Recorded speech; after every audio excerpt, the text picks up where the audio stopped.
उत्तर प्रदेश के बदायूं जिले से एक ऐसी दिल दहला देने वाली घटना सामने आई है जिसने पूरे इलाके को झकझोर कर रख दिया है। जिस घर में कुछ ही दिनों बाद शहनाइयां गूंजने वाली थी, वहां अब चीख पुकार और मातम पसर गया है। 29 जून को बेटे की शादी की तैयारियों में जुटी दूल्हे की मां अपने परिवार की महिलाओं के साथ भात मांगने मायके जा रही थी, लेकिन उन्हें क्या पता था कि यह सफर उनकी जिंदगी का आखिरी सफर बन जाएगा। बुधवार दोपहर उछानी कोतवाली क्षेत्र में बरेली मथुरा हाईवे पर हुए भीषण सड़क हादसे में दूल्हे की मां, उसकी बहन, 2 भाभियां और एक पड़ोसी महिला समेत कुल 6 महिलाओं की मौत हो गई, जबकि इस हादसे में 3 लोग गंभीर रूप से घायल हो गए हैं। प्रत्यक्षदर्शियों के मुताबिक मक्का बेचकर लौट रहे 2 ट्रैक्टर चालक हाईवे पर रेस लगा रहे थे। इसी दौरान तेज रफ्तार ट्रैक्टर ट्रॉली ने सामने चल रहे ई रिक्शा को जोरदार टक्कर मार दी और उसे रौंदते हुए आगे निकल गई। टक्कर इतनी भयावह थी कि ई रिक्शा में सवार महिलाएं ट्रैक्टर के पहियों के नीचे आ गई और कईयों की तो मौके पर ही मौत हो गई। इस दौरान सड़क पर करीब 10 फीट तक शव बिखरे पड़े थे और चारों तरफ चीख पुकार मची हुई थी। बता दें कि मृतकों में दूल्हे की मां राजकुमारी, उनकी बेटी नारायणी, जेठानी रेवती, बहू गंगाश्री और सल्ला, इसके अलावा एक गांव की महिला प्रेमावती शामिल है। दरअसल राजकुमारी के बेटे कुंवरपाल की 29 जून को शादी होने वाली थी और शादी से पहले परंपरा के अनुसार यह अपने मायके भात मांगने जा रही थी। गांव के सन्नी का ई रिक्शा बुक कर सभी महिलाएं खुशी खुशी रवाना हुई थी, लेकिन रास्ते में ही यह दर्दनाक हादसा हो गया। हादसे के बाद दोनों ट्रैक्टर चालक मौके से फरार हो गए थे। हालांकि पुलिस ने बाद में दोनों को ट्रैक्टर सहित पकड़ लिया है।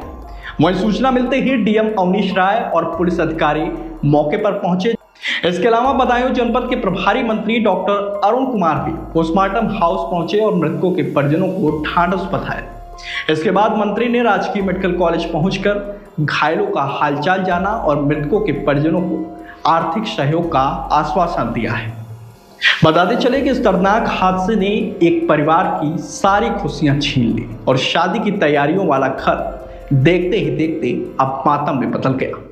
ई रिक्शा की ट्रैक्टर से टक्कर होने के बाद 6 लोगों की दुखद मृत्यु की सूचना हम लोगों को प्राप्त हुई है, जिसके लिए एसएसपी साहब, हम और पुलिस की पूरी टीम यहाँ मेडिकल कॉलेज में है। यहाँ आने पर यही कंफर्म हुआ है कि 6 यात्रियों की उसमें डेथ हुई है, जो कि अपने किसी पारिवारिक फंक्शन में ई रिक्शा से जा रहे थे और सड़क पर एक ट्रैक्टर को अवॉइड करने के लिए जब उन्होंने कोई टर्न लिया तो सामने से आ रहे ट्रैक्टर में उनकी टक्कर हुई और उसमें उसकी डेथ हुई है। 3 पेशेंट्स अभी यहाँ मेडिकल कॉलेज में एडमिट हैं, जिनमें से एक की स्थिति थोड़ी सी सामान्य बताई जा रही है, बाकी दोनों अभी क्रिटिकल हैं, उनका इलाज किया जा रहा है। यदि आवश्यकता पड़ी तो उनको हायर सेंटर पर रेफर किया जाए। बदायूं में तो हमें पता लगा कि उझानी में एक बहुत ही दुखद घटना हुई, बहुत बड़ा एक्सीडेंट हुआ है जिसमें कुछ लोगों की मृत्यु हुई है और कुछ घायल हुए हैं। हमको जैसे ही पता लगा तो हमने उसी समय निश्चय किया कि हमें तुरंत जिनकी मृत्यु हुई है उनके पास जाना और जो घायल हैं उनके पास भी हम इसके बाद जाएंगे। हमें ये बताया गया यहाँ पर अभी कि दान सिंह जो वहीं पास में रहते थे, उनके बेटे की शादी थी जिसमें घर की महिलाएं भात मांगने अपने मैके जा रही थीं और रास्ते में ये जो 3 व्हीलर से वो जा रही थी और ये एक्सीडेंट हुआ जिसमें 6 महिलाओं की डेथ हो गई है और 2 जो गाड़ी चला रहा था वो घायल है और एक महिला और घायल है। अभी हम जाकर उन घायलों को भी देखेंगे और उन घायलों का जो अच्छे से अच्छा इलाज हो सकता है वो करवाया जाएगा और हम जो मृत्यु हुई उनके परिवार के साथ हम संवेदनाएं व्यक्त करते हैं। अपने मुख्यमंत्री आदरणीय योगी आदित्यनाथ जी की तरफ से उनके परिवारों को संवेदना व्यक्त करते हैं और हम इन लोगों को जिनके यहाँ मृत्यु हुई है उनको सरकारी मदद भी दिलाने का पूरा प्रयास करेंगे।